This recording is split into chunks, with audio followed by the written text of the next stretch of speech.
Okay, hello. My name is Margery Theroux, and I'm the director of the Michael Zakin Gallery at the Art School at Old Church in Demorest, New Jersey. And I have with me here Andrea Taylor, who is our first featured artist online that I put up a week ago or so, since the gallery is closed. So we're trying to feature artists and have an opportunity for artists to still show their work even though everything's closed. So, Andrea, why don't you tell us a little bit about yourself? Hi there. Thanks for having me. Um, a little bit about myself. Well, I live in Burnaby, BC, Canada, so that's part of Vancouver. And I'm an artist. I make sculptures these days. I started out making more drawings and paintings and slowly ended up making these creatures over here. Um, and Yeah, I also have a collaborative practice with Margery Theroux. You may know her. Yes, slightly, slightly. Mhm. Okay, so I guess one of the thing on everyone's mind when talking to artists is how has the stay-at-home directive impacted your practice? And Yeah, like I think. Sorry. what have you had to do to get your work done, basically? Yeah, well, I think first of all, it's been probably 4 weeks of kind of getting used to the idea of this new normal, which is temporary, but it might kind of last in some form or another for 12 to 18 months, as they say. Hmm. And I think on a human level, I'm impacted, and the place from which I make art is not unaffected by this overall feeling of being under some kind of a stress. It's friends and families' lives are potentially in danger. There's this whole economic change that's going on, and there's a lot. So I don't feel like able to just continue making art as I was. I seem to sort of hibernate to a point for a few weeks, not functioning in the same way as I normally would, Hmm. even though I had lots of time. Um, the other way it was impacted was that I had an exhibition that I'm supposed to be a part of, which was to open on May 1st. Um, I would say, without any exaggeration, it was the um, most exciting opportunity that I've had so far in my art career. So I was quite excited by it, and it's only recently been decided that the exhibition will go forward in November. I hope that is what will happen, although I still have trepidation about that. Like, I kind of wonder, is that really realistic or not? And I don't think anyone knows. So it's fair enough to schedule the exhibition, but I don't feel 100% confident in it actually happening. Hmm. And that exhibition was to have 80 of my sculptures in it, along with a lot of other work by many other artists. Um, so that's been a thing. As far as working from home, I guess Vancouver's a little different. We've been very fortunate, and had, social distancing and various things put in place fairly early-ish, which seems to have helped. I think, it only takes one event to cause the whole thing to go out of whack. Um, but right now we're fairly lucky. And my studio building happens to still be open. I know others in Vancouver that are closed. We're not allowed to bring clients in, only the tenants can go in. Um, it doesn't feel as safe as, all that, because we share a washroom, and I don't have a sink in my studio, and I only have a hand sanitizer bottle that's this big. It's running a little low. so so I only go there for 3 or 4 hours twice a week. Mostly I'm working from home. It's a Okay. long answer, Margery. I know. But so you work from home and you're making these, you've been working on these 80s sculptures. Yeah. So how are you working on them at home? Well, first of all, let's talk about your sculptures. Yeah. What is the influence, let's say, to the shapes and the sizes of them, for instance? Yeah. These shapes, I think they come from 5 years of drawing and painting stills from a very old film, one of the earliest films ever made. And it's available on YouTube, and lots of you have probably seen it. It's Loie Fuller's Dance, performed by an unknown dancer. It's from 1896. It's a Lumiere Brothers film. So it's only 52 seconds long, and all the dancer is waving fabric around like this, and in fact the fabric was white. And this dancer, Loie Fuller, she was an inventor in 1896, which I find very exciting for a woman at that time. She was a patent holding inventor for the theater lighting that she created that would create the illusion of the fabric changing colors, even though it was white. And Mm-hmm.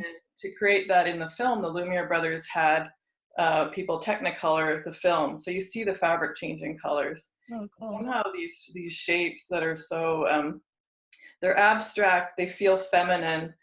To me they're the female from the female gaze, which and they're abstract. There's no interference in that way. So I find them very exciting. So I was drawing and painting them for about 5 years, realistically, close to realistically, and have stopped doing that. So I think these are just coming out. It's like all of those images have percolated through me and they're coming out. As far as um, the size, they're all similar size to these for the ones that are made with the main material being cardboard. And it seems to just be the material itself. This is how it wants to be when I'm making these shapes. To make them bigger, I have to really force them. I'm like, oh, you're going to be this way. Whereas to be this size is kind of how they're happy or how they want to be. Mhm. If that makes sense at all. Yeah. How did you come to be using cardboard? I mean, in amidst all the materials for sculpture out there. And Yeah. where do you get your cardboard is the other interesting point to this. I know I might feel a little bit differently about if I need to get more cardboard right now, but I have a big stash, so I won't need to for a while. I get it from the studio dumpster. We have a recycling dumpster, and Mhm, I just get all my cardboard from there. mhm, And I like that it's something that's being tossed away, and then it's being turned into something. mhm. So I sort of use different materials and put them all at the same level, whether they're gold leafing or scrap metal or cardboard. But as I see the one behind you, you've interjected some fabric in there. Is that striped fabric or paper? Yeah, it's canvas. I just painted the stripes on. Oh, okay. You made it. You made the stripes. Got it. Yeah, it's weird. Any artists like yourself or myself, any of the other artists out there, we all have these weird things. I can't explain it yet. Someday maybe it'll make sense. But I've tried using striped fabric that's already printed, and I Mhm. hate it. Yeah. Yeah, I have to paint the stripes myself. Right. Right. Right. I Yeah. don't know why. And and for color on these, you're using, I mean, the yellow and the pinkish looks like spray paint. You're using spray paint Yeah, and these ones aren't spray paint, but you're right. I've used spray paint on a bunch of them, but not all of them. I tend to mix it up. These ones are hand painted with acrylic paint and drawn on with charcoal and pencil crayons. Anything that's lying around, it can end up in there. mhm. Um, One, yeah, I have one down here that's spray painted, so I don't know. yeah, okay. Got a So, wool on top too. oh, yeah, yeah, yeah. So, so if you're using charcoal on there, how do you have to spray it afterwards Yeah, too? I use a workable spray fix just to hold it in place, and then I can layer on top of that. Okay, and what do you, and you just layer more, like how come, how do you make them so that they're not fragile? Oh, I use fiberglass. So that was a whole other learning curve to get into because I don't want to be, you know, exposing myself to anything toxic. So I'm using a resin that's not supposed to have any volatile organic compounds in it. I'm wearing nitrile gloves. I'm wearing a mask anyway, even though it says you don't need to. Just Mm-hmm. being paranoid or careful, Mm-hmm. depending on your point of view. And using fiberglass. And I don't sand the fiberglass, so I just layer on top of it instead of sanding it, because I feel like sanding it is where you end up with a Yeah, problem. You breathe that in. yeah, yeah. Yeah. So, one last question, I guess. So after you finish these 80 sculptures, and do you have them all done, by the way?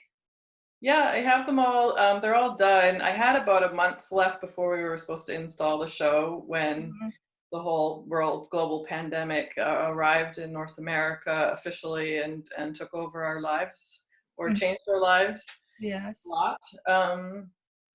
And So I have about a month's left of work to do, I guess. I have maybe, 15 of the sculptures that need some finishing surface things Hmm. to do. Nothing, they're all made. So I don't know. I have till November now, so I don't know what's going to happen. Yeah, yeah. Are Do the sculptures safe, or am I going to start changing them? yeah, Or well, will there be more? I know, you're gonna you have to put them away so you don't keep refining them or adding or Exactly. something, Exactly. right? You know. I do know. I know that problem.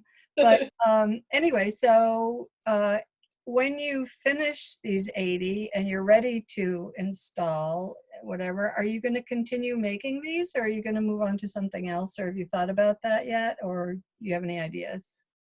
Yeah, I mean, I don't know for sure. I don't want to commit to that exactly, but I feel like I'm not finished with them. I want to keep making them. So, Mhm. but I have some paintings that I'm working on as well. So instead of working on them intensely and only them for a long period of time, I think I'll create a bit of a balance, making some paintings and some sculptures, Mhm. drawings, Yes. um, and also. I don't know. I think it'll be kind of fun having the sculptures around. I might sort of put some away and take some out. Maybe have 10 because they influence my work when which ones I'm looking at. They Right. influence the paintings. Mhm. Mhm. So you could have a rotating sort of audience of sculpture while you're I painting. think so. Yeah, that sounds great. Okay, well, thank you for sharing with us today, Andrea, and good luck with your November opening. I hope it Thank you, happens. Margery. Thank you for having me today. Yes, and it was interesting to hear about your work. Bye-bye. Bye, Margery.